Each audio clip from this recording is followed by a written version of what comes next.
O ex-presidente acredita que tem bom trânsito na corte teria relação com o fato de Moraes, segundo integrantes do PL, estar estimulando governadores a concorrerem ao Senado de 2026. Eu quero trazer um tópico interessante, porque ontem mandaram para mim um vídeo do Deltan Dallagnol chamando a atenção para algo que eu já sabia, eu já tinha ciência, e muitas vezes as coisas me são ditas, mas eu não tenho substância, não tenho como falar, às vezes as coisas são medidas em off, então muitas vezes vocês pensam, as pessoas estranham certas opiniões que eu posso ter, mas entendam que a maior parte do meu trabalho é passar o dia inteiro conversando com pessoas.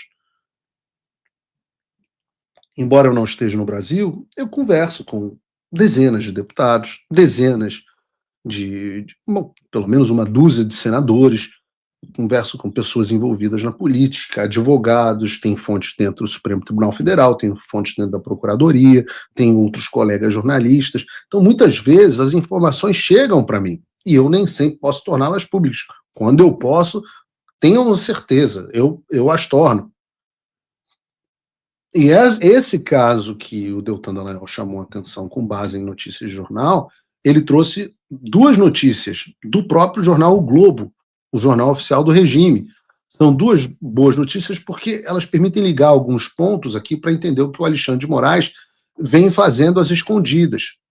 Primeiro a gente tem essa reportagem da coluna do Lauro Jardim, no Globo. Diz a informação da coluna. Como o ministro do STF vem marcando território para impedir que o Bolsonaro domine o Senado. É uma reportagem bem curtinha, padrão de fofoca, que é o que o Lauro Jardim sabe fazer, e diz assim: o ministro do STF andou conversando com governadores com o objetivo de convencê-los a se candidatarem ao Senado e assim impedir que Jair Bolsonaro eleja a maioria na Casa Parlamentar. Bolsonaro está empenhado em fazer o maior número de senadores e o Senado é a casa onde se pode iniciar um impeachment de ministro do STF. Aí vem assim, olha, um ministro do STF andou conversando com governadores para lançar eles como candidatos ao Senado e impedir uma onda de direita em 2026. Né? Mas quem será esse ministro? Será o André Mendonça? O Gilmar Mendes? Ou, sei lá, até o Flávio Dino? Dificilmente, porque nenhum deles são os verdadeiros protagonistas da corte. Quem tem poder lá mesmo é o Alexandre. E os ajudantes de ordem, obviamente, dele que vestem toga, são acessórios. Quando você vai para a coluna da Bela Megali, também no Globo, você acha o peça que falta no quebra-cabeça. O fator Alexandre de Moraes no mau humor de Bolsonaro com o governador do Rio. E aí no texto da reportagem a gente tem o seguinte: Jair Bolsonaro tem mostrado a aliados que o governador do Rio de Janeiro, Cláudio Castro, está em baixa com ele. Em conversas com integrantes do PL nas últimas semanas, Bolsonaro passou a sinalizar que Castro não é sua primeira opção para concorrer ao Senado pelo Rio de Janeiro em 2026.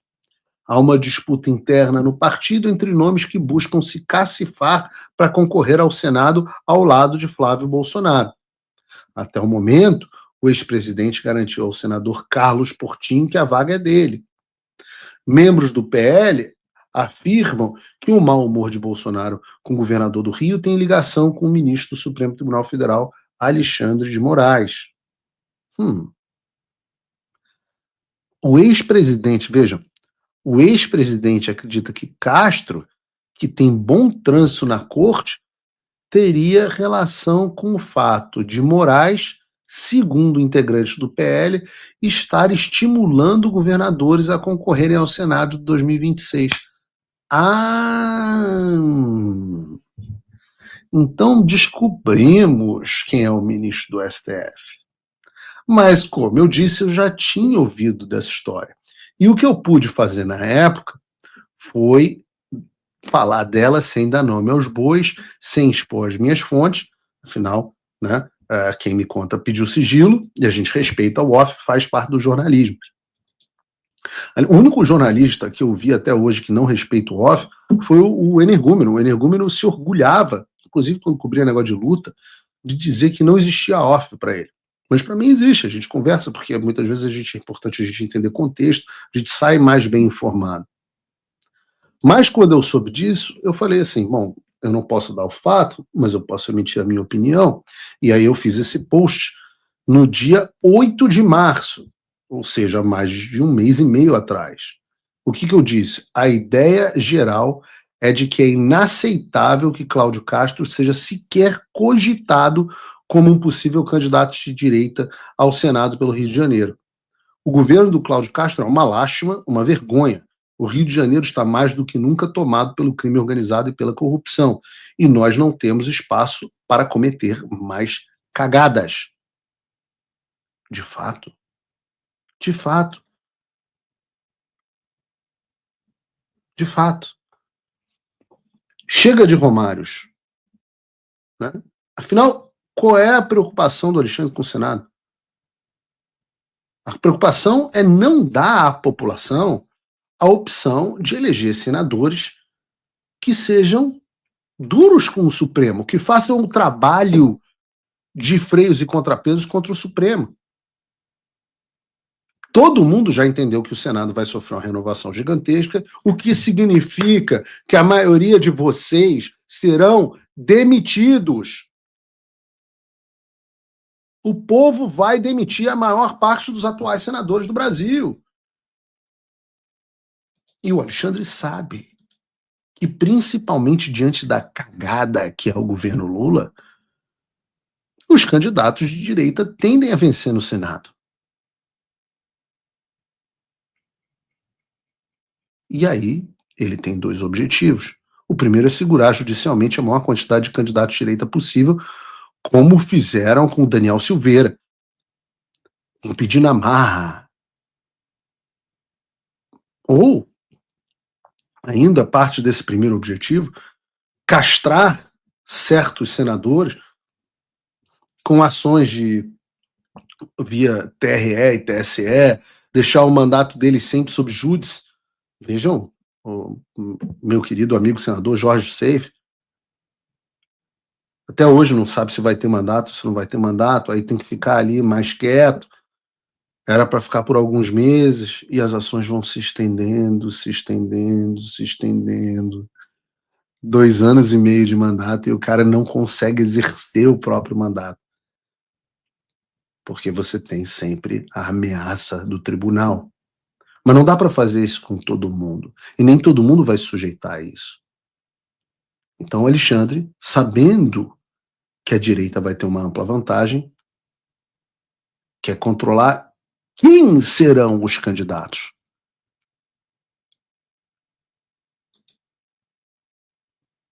Quem serão os candidatos? Talvez estejamos candidatos tão ruins quanto nós tivemos em 2022. Vejam, o presidente Bolsonaro, líder político da direita, e ser líder traz ônus e bônus, tem a confiança da população, também tem a obrigação de escolher, como diz a reportagem, candidatos ao Senado que serão aguerridos contra o STF. Veja São Paulo. São Paulo é um estado onde Bolsonaro, na prática, elege quem ele quiser. Quem ele quis eleger para o Senado por São Paulo? O astronauta. Ora, entrevistei o astronauta aqui no programa e foi uma vergonha. E tem gente que acha que eu fui duro com o astronauta, mas eu não fui duro. Eu abri a entrevista falando, senador, fale aí os seus principais feitos, que é o sonho de qualquer político. Só como não tem feito nenhum, como ele ficou quieto até agora e continua quieto sobre o que vem acontecendo, os abusos do STF, 3 anos em Brasília sem fazer nada. Mas quem elegeu Marcos Pontes? Bolsonaro. Ah, não, mas vamos dizer que seja um caso isolado. Aí você vai, sei lá, para o Distrito Federal e vê a senadora Damares Alves. Eu pergunto a vocês, talvez eu esteja mal informado, vocês me respondam aqui no chat. O que fez a senadora Damares Alves até agora no Senado? Qual o protagonismo dela contra o Supremo Tribunal Federal? Eu diria até que é uma injustiça dizer que ela não fez nada. Fez também grandes cagadas, uma série de projetos de leis feministas, um bando de sandice, de controle de internet. Assim, é um festival de merda. Não é implicância, não. Pega a Tereza Cristina, Mato Grosso, celebrada ministra do Bolsonaro. O que fez Tereza Cristina, meu Deus do céu?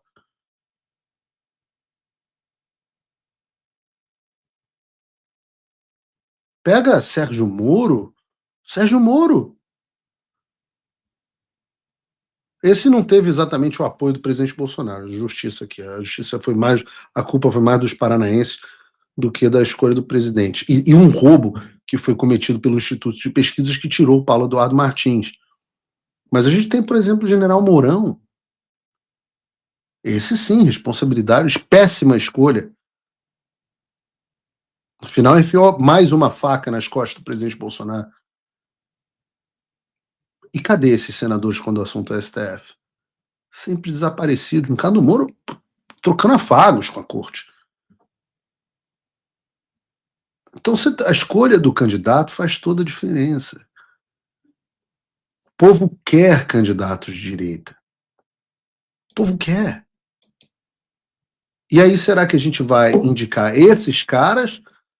Ou será que vai indicar pessoas... Eu digo no Rio de Janeiro, será que alguém pode... Eu fico feliz, eu falo assim, Bolsonaro 2.0 não cometerá os erros do Bolsonaro 1.0, eu espero. Alguém pode imaginar que Cláudio Castro será um aliado fiel no Rio de Janeiro?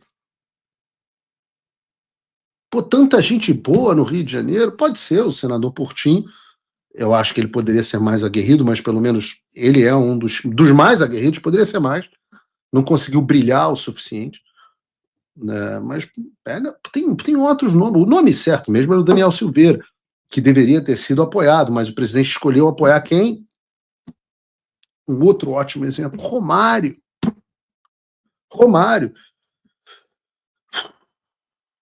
Romário, sem dúvida nenhuma, é o maior jogador de pelada da história do Senado.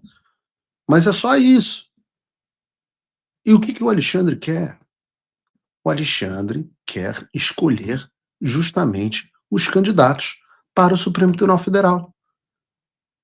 E se nós tivermos Cláudio Castro, governadores, etc., não há o que temer. Quanto mais astronautas, Damares, Terezas Cristinas, mais maravilhoso. Quantos senadores realmente fazem alguma coisa no nosso Senado?